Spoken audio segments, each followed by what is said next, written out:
Close your eyes. Imagine a long, cold corridor of stone. The walls are thick, 2 feet of solid limestone, carved by hands that have been dust for 800 years. Torches flicker in iron brackets along the walls, casting long orange shadows that dance and sway like living things. At the end of the corridor, a heavy oak door. And beyond that door, a story. A story of warrior monks, of men who carried both a sword and a prayer, of an order so powerful that kings trembled at their name and so mysterious that their secrets are still debated today, 8 centuries after they were destroyed. Tonight, we follow that story from the very beginning. From the dusty roads of the Holy Land, where a small group of knights made a humble vow to protect pilgrims, to the towering heights of power, when the Templars controlled the wealth of nations and answered to no king on earth. And finally, to the cold morning of Friday the 13th, 1307, when everything they had built came crashing down. It is a story of faith and greed, of courage and betrayal, of an idea so powerful it outlived even the men who carried it. So settle in, let the stone walls rise around you, let the torchlight warm your face. And let the story begin. Part 1, The World Before the Templars. To understand the Knights Templar, you first need to understand the world they were born into. It is the year 1095. Europe is a place of sharp contrasts, magnificent cathedrals rising above villages where people still die of hunger, of plague, of violence that comes without warning. Life is short, faith is everything. The church is not just a religious institution, it is the architecture of reality itself, the framework through which every person understands who they are and why they are here. And at the center of that faith, Jerusalem, the holy city. The place where Christ was born, where he walked and preached and died and rose again. For Christians across Europe, Jerusalem is not merely a city, it is the axis of the universe. To walk its streets, to touch the stone of the Church of the Holy Sepulchre, is to stand at the very center of creation. For centuries, Christian pilgrims had been making the long and dangerous journey to Jerusalem. It was a journey that could take years. Across the Alps and through the Italian peninsula, by sea across the Mediterranean, overland through the wild and dangerous territories of the East. Many never made it. Bandits preyed on pilgrims along the roads of the Holy Land. Pilgrims arrived exhausted, sick, carrying everything they owned. They were easy targets, thousands were robbed, hundreds were killed, women and children among them. For a long time, there was simply no one to protect them. And then, in 1095, everything changed.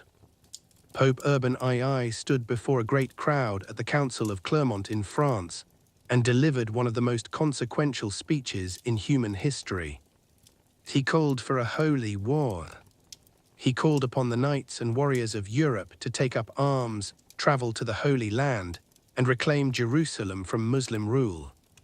He promised them something extraordinary, that those who died on this crusade would receive immediate forgiveness for all their sins. Heaven guaranteed in exchange for fighting. The crowd erupted, people shouted, they tore strips of red cloth and sewed crosses onto their tunics. The First Crusade had begun. What happened next was extraordinary and terrible, and complicated in ways that still echo today. The Crusaders marched east. They were a mixed force, some genuinely devout, some opportunistic, some utterly brutal. They massacred Jewish communities along their route through Europe. They suffered enormously on the march. They starved, they died of disease. And yet they kept going. In 1099, after years of grueling campaign, the Crusaders breached the walls of Jerusalem. What followed was a slaughter. The chronicles of the time describe blood running in the streets. The killing was indiscriminate, Muslims, Jews, anyone who could not prove they were Christian. It was a dark day, and yet to the Crusaders it felt like God's will fulfilled. Jerusalem was in Christian hands.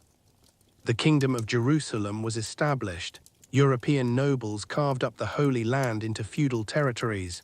Churches were built on the sites of mosques. The Crusaders believed they had won. But winning Jerusalem was one thing. Holding it was another. Part 2, the founding of the order. The year is now 1119. 20 years have passed since the First Crusade. The Kingdom of Jerusalem exists, but it is fragile. It is a thin strip of territory in a vast and hostile region, dependent on a constant stream of reinforcements and pilgrims from Europe to survive. And those pilgrims are still dying on the roads. The route from the port of Jaffa to Jerusalem passed through wild, rocky country. Bandits operated in the hills. The road was dangerous for even well-armed travelers. For ordinary pilgrims, farmers, tradespeople, women, the elderly, it was a gauntlet. Into this situation stepped a French knight named Hugues de Payens. We know relatively little about Hugues. He was from Champagne in France, a minor noble, a veteran of the Crusades.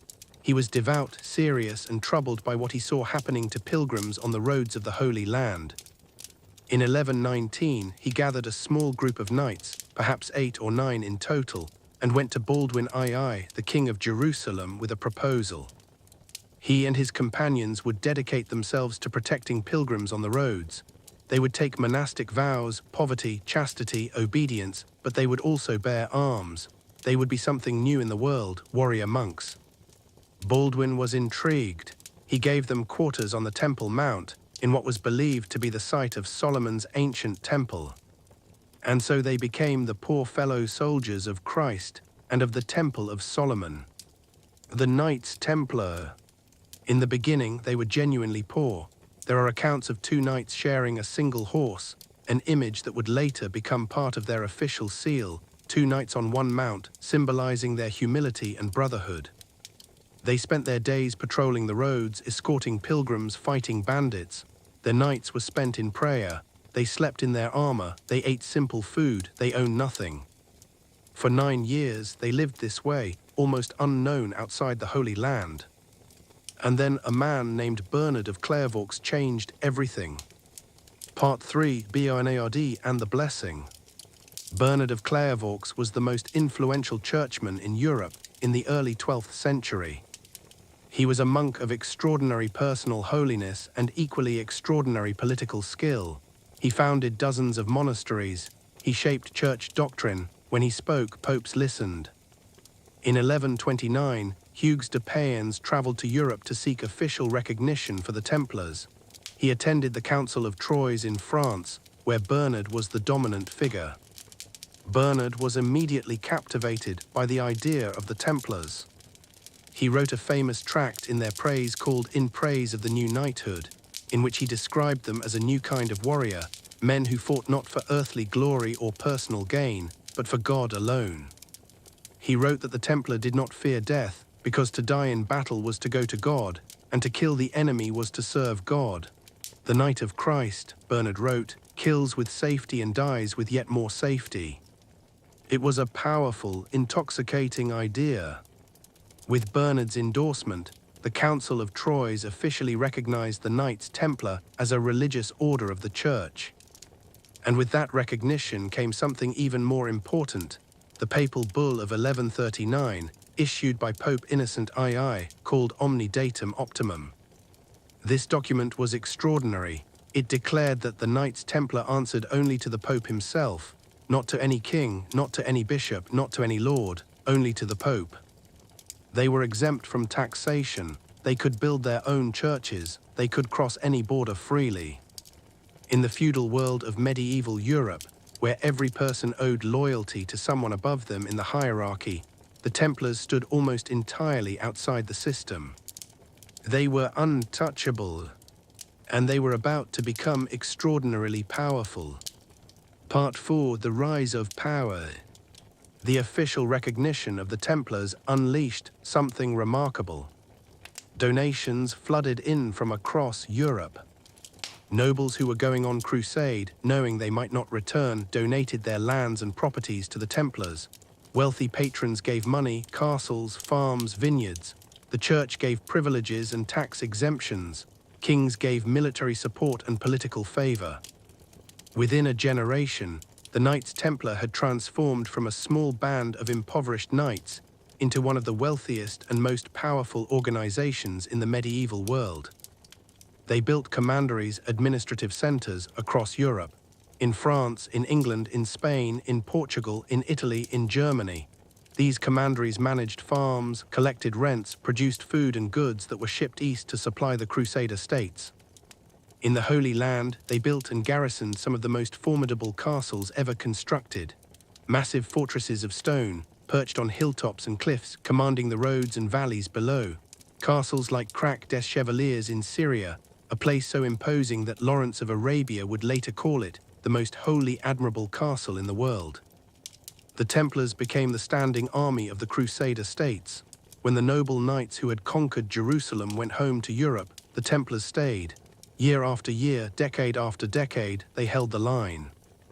They fought in every major engagement in the Holy Land. At the Battle of Montchaussade in 1177, a small Templar force helped the young leper King Baldwin IV defeat the great Muslim general Saladin against enormous odds. It was one of the most celebrated victories of the Crusader era. But they also suffered terrible defeats. At the Battle of the Springs of Cresson in 1187, a force of around 130 Templars charged a Muslim army of thousands. Almost all of them died. The Grand Master himself was killed. The Templars fought knowing they would not surrender, knowing they would not retreat, knowing that capture meant death or enslavement. Their enemies respected and feared them in equal measure. And then came the event that changed everything. Part 5: Saladin and the Fall of Jerusalem. In the summer of 1187, the Muslim world had united under a single extraordinary leader. Saladin. His full name was Salah ad-Din Yusuf ibn Ayyub, and he was the Sultan of Egypt and Syria, a man of remarkable military genius, and by the accounts of both his allies and his enemies, genuine personal honor. For years, he had been probing the defenses of the Crusader states, looking for the moment to strike. That moment came at the Horns of Hattin on July 4, 1187. The Crusader army had marched across waterless terrain in midsummer heat, dragged by their leaders into an impossible position. Saladin had cut off their water supply. By the time battle was joined, the Crusaders were exhausted, dehydrated, and desperate. The battle was a catastrophe. The Crusader army was destroyed. The King of Jerusalem was captured. The true cross, the holiest relic in Christendom, believed to be a fragment of the actual cross on which Christ was crucified, was taken. Captured Templar and Hospitaller knights were singled out. Saladin ordered them executed. He reportedly offered Sufi mystics the honor of beheading them personally. 2 months later, Jerusalem fell. Saladin entered the city without the massacre that had accompanied the Christian conquest 88 years earlier. He allowed Christians to ransom themselves and leave. He ordered his soldiers not to harm civilians. It was a remarkable contrast to what had come before. But for Christian Europe, the fall of Jerusalem was a catastrophe almost beyond comprehension. The response was the Third Crusade, the one that would bring Richard the Lionheart of England, Philip II of France, and the Holy Roman Emperor Frederick Barbarossa into the field. The Templars fought throughout the Third Crusade. They served as the rearguard of Richard's famous march down the coast of the Holy Land, maintaining their formation under constant arrow fire with extraordinary discipline. Jerusalem was not recaptured, but a truce was reached. Christian pilgrims would be allowed access to the holy sites. The Crusader states continued, diminished and precarious. And the Templars continued with them, fighting, holding, enduring. Part 6: The Bankers of Europe. Here is something that surprises many people about the Knights Templar. In between battles, they invented modern banking. Think about the problem facing a medieval pilgrim preparing to travel from, say, Paris to Jerusalem. The journey would take months, the roads were dangerous. Carrying large sums of money was an invitation to robbery. The Templars solved this problem with elegant simplicity. A pilgrim could deposit their money at a Templar commandery in Paris. They would receive a document, a letter of credit, describing the sum deposited. When they arrived at a Templar house in the Holy Land, they could present this document and receive the equivalent sum in local currency. No money had to travel, no money could be stolen. This was, in its basic form, the letter of credit, one of the foundational instruments of modern finance. The Templars expanded this system across their entire network. They made loans to kings and nobles. They held estates in trust. They managed the finances of crusading campaigns. They collected taxes on behalf of the Pope. At one point, the Templar treasury in Paris was effectively the central bank of France. Kings came to them for loans. Philip II of France used the Paris Temple as his royal treasury. The English crown stored its jewels there. This financial power made the Templars indispensable, and it made them enemies. For there is nothing quite as dangerous as being owed money by a king. Part 7. The Long Twilight. The 13th century was a time of slow, grinding decline for the Crusader states. City by city, fortress by fortress, the Muslim powers reclaimed the Holy Land. The Templars fought on. At every siege, every battle, every desperate rearguard action they were there, losing brothers every year, pouring resources into a cause that was slowly, inexorably being lost. The fall of Damietta, the disastrous Seventh Crusade, where King Louis IX of France was captured, the fall of Caesarea of Arsuf of Jaffa, and finally the fall of Acre. Acre was the last major Christian city in the Holy Land. It fell in May 1291, after a siege of 43 days, to the forces of the Mamluk Sultan Al-Ashraf Khalil. The fighting at the end was desperate. The Templar marshal died defending the walls. The Grand Master was wounded and carried from the city. The surviving Templars made a last stand in their fortified compound, holding out for days after the rest of the city had fallen. When the compound finally fell, the remaining Templars, perhaps 100 men, died fighting. There would be no more Crusader states. The reason for the Templars' existence, protecting pilgrims and Christian territory in the Holy Land, was gone. They retreated to Cyprus, maintaining their organization, their hierarchy, their wealth. And they waited, hoping the Crusades might be renewed. They were not. Europe had grown tired of crusading. The costs had been enormous. The results had been, ultimately, failure. And in France, a king was watching the Templars with calculating eyes. Part 8. Philip the Fair. King Philip IV of France is known to history as Philip the Fair, not for his sense of justice, but for his appearance. He was, by contemporary accounts, strikingly handsome. He was also ruthless, cunning, and perpetually short of money. Philip had been at war with England. He had been suppressing rebellions. He had debased the currency to raise funds and been nearly overthrown for it. He had expelled the Jews from France and seized their assets. He owed an enormous sum of money to the Knights Templar. In 1306, Philip expelled the Italian bankers who had also been lending him money. He needed another source of funds desperately. His eyes turned to the Templars. The order was rich beyond measure. Their Paris temple alone contained treasures that staggered the imagination. Their lands across France produced enormous revenues. And Philip was deeply in their debt. There was something else too. The Templars had their own military force, their own castles, their own ships. They answered to no king. In France, they were effectively a state within a state. Philip began to build his case. He gathered accusations against the Templars, rumors that had circulated for years, that the Templars conducted secret initiation ceremonies in which they denied Christ, spat on the cross, engaged in obscene rituals. These rumors were almost certainly false. They were the kind of accusations medieval authorities made against any group they wanted to destroy. The same accusations had been made against Jews, against heretics, against the enemies of popes. But Philip was not interested in truth. He was interested in wealth and power. He had an ally in Pope Clement V, a French pope who owed his position largely to Philip's support, a weak and pliable man who would prove unable or unwilling to protect the order he was supposed to defend. Philip moved carefully for months, gathering testimony, preparing his case. And then, before dawn on Friday, October 13th, 1307, he struck. Part 9. Friday the 13th.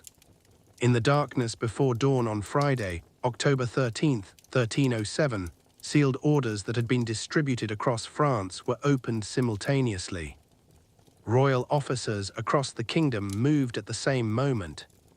They arrested every Knight Templar they could find. It was a massive, coordinated operation, perhaps the first of its kind in history. Hundreds of knights arrested in a single morning, their properties seized, their assets frozen. The Grand Master of the Order, Jacques de Molay, was arrested in Paris. He was an old man in his 60s who had led the order for nearly 2 decades. He had been preparing plans for a new crusade. He had no warning. The charges against the Templars were extraordinary. They were accused of heresy, of denying Christ during their initiation ceremonies, of spitting on the cross, of worshipping an idol called Baphomet, a mysterious head or figure that no one could quite agree on the description of engaging in obscene acts, of granting absolution through their leaders rather than through proper priests. The interrogations began, and under torture, the confessions came. Medieval torture was not subtle. The strappado, in which the prisoners' hands were tied behind their back and they were lifted by a rope, then dropped short of the ground, dislocating the shoulders. The rack, fire applied to the feet. Under such treatment, people confessed to anything. The Templars confessed. Jacques de Molay himself confessed to denying Christ during initiation. The confessions were then used as evidence of guilt. Pope Clement, under enormous pressure from Philip, issued a papal bull ordering the arrest of Templars across Christendom. In most countries, the arrests were half-hearted. In England, in Germany, in Spain, the local Templars were treated relatively leniently. Many were absorbed into other orders, allowed to live out their lives in peace. But in France, the process was merciless. Part 10, the trial. The trials of the Knights Templar dragged on for 7 years. It was a grotesque spectacle. Knights who had confessed under torture then recanted their confessions, only to face burning at the stake as relapsed heretics. Some went back and forth multiple times, confessing and recanting as their courage and their pain waxed and waned. The Templar leadership was held in the temple in Paris. Philip pressed the Pope for a final verdict. He needed the order officially dissolved so he could claim its assets. The Council of Vienne in 1312 officially dissolved the Knights Templar. The order that had existed for nearly 2 centuries, that had helped hold the Holy Land for generations, that had shaped the financial systems of Europe, was ended by a papal decree. Most of the Templar assets went not to Philip, as he had hoped, but to the rival Order of the Knights Hospitaller. Philip did not get everything he wanted. But he got enough. And there was still the question of the leadership. Jacques de Molay and several other senior Templars had been held for years, their fate undecided. Finally, in March 1314, they were brought before a church commission in Paris to receive their sentences. The expectation was that they would confirm their confessions, receive life imprisonment, and disappear quietly. Jacques de Molay had other ideas. Part 11, the Last Grand Master. On March 18, 1314, Jacques de Molay was brought to a scaffold erected outside Notre Dame Cathedral in Paris. He was old, he had been imprisoned for 7 years. He had confessed under torture to crimes he had not committed. He had lived with that shame through years of captivity. But on that cold March day, something changed in him. Before the assembled crowd, before the church officials who had condemned him, before the representatives of the king who had destroyed everything he had built, Jacques de Molay raised his voice. He retracted his confession. He declared that the order was innocent, that the charges were false, that he and his brothers had been destroyed by greed and by lies. It was an act of extraordinary courage from an old man who knew exactly what it would cost him. The church officials were thrown into confusion. A retraction meant he was a relapsed heretic. The sentence was death. That evening, as the sun set over Paris, Jacques de Molay and another senior Templar named Geoffrey de Charny were taken to a small island in the Seine, the Isle des Juifs, the island of the Jews, and burned alive. Contemporary accounts say that de Molay died with great composure, that he prayed quietly as the flames rose. that he died asking God to judge between himself and those who had condemned him. According to legend, and it is legend, though a persistent one, he called from the flames for both Pope Clement and King Philip to join him before God within a year. Pope Clement died 1 month later. King Philip died 7 months after that.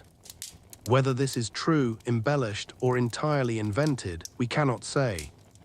But it became part of the story, part of the legend that the Templars left behind. Part 12, the mystery and the legacy. The Knights Templar were gone. Their castles fell into ruin or were taken over by other orders. Their commanderies were absorbed or demolished. Their records were scattered, some destroyed, some hidden, some lost in the chaos of their dissolution.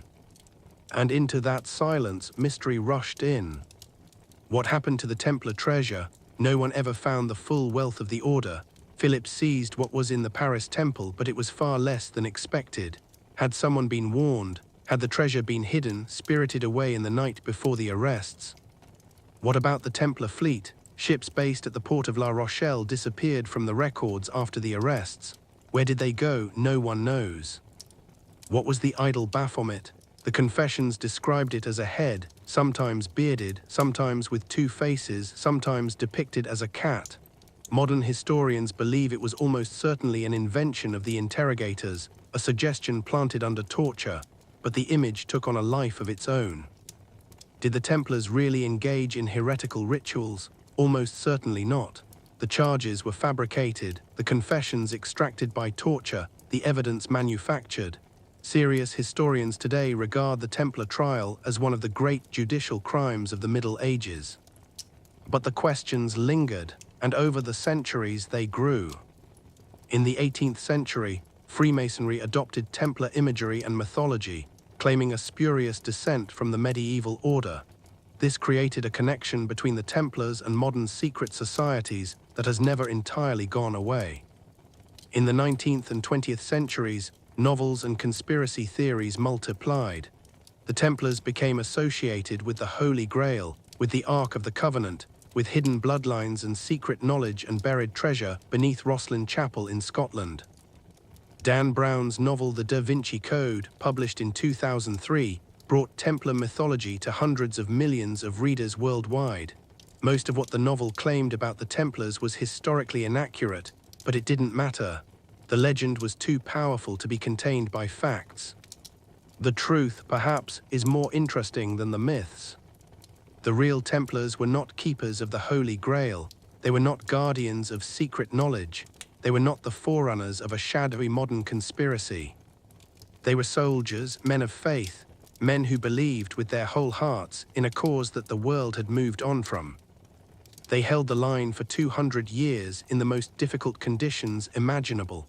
They bled and died in the dust of the Holy Land. They protected thousands of pilgrims who would otherwise have died on the roads.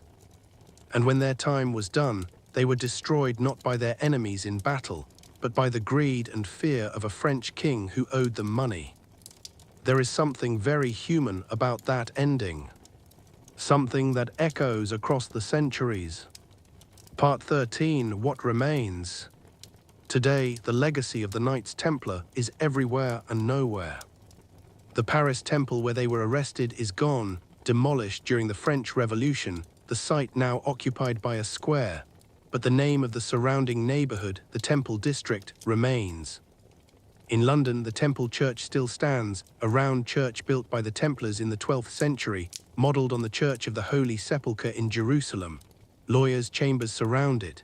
The effigies of Templar knights still lie on the floor, carved in stone, their hands clasped in prayer, their faces calm. In Portugal, the Templars were never arrested.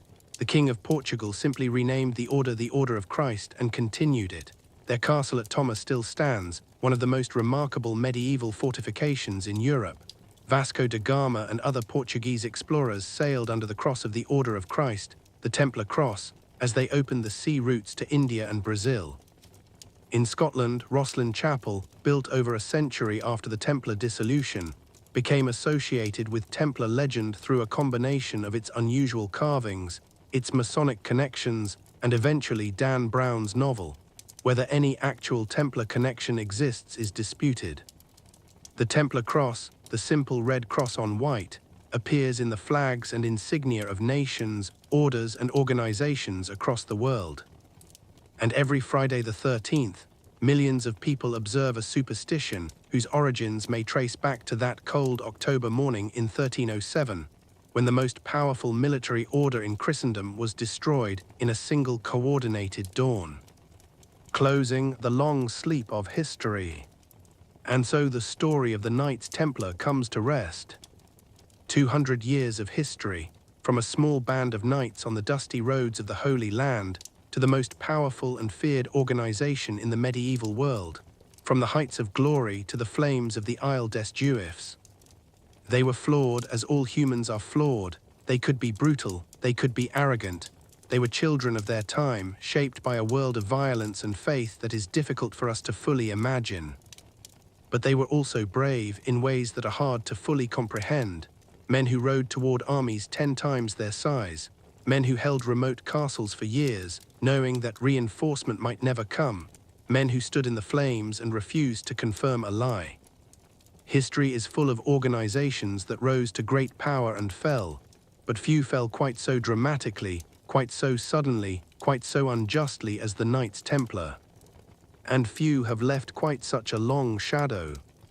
Let their story settle around you now, like the dust of old stone. Let the images grow quiet, the torchlight on ancient walls, the red cross on white, the 2 knights on a single horse, the old man standing in the flames. Let the names grow distant, Hugues de Payens, Bernard of Clairvaux, Saladin, Philip the Fair, Jacques de Molay. There is nothing left to carry tonight. No battles to fight, no castles to hold, no conspiracies to unravel. Only the long, quiet dark. And sleep, soft, deep, dreamless sleep. Good night.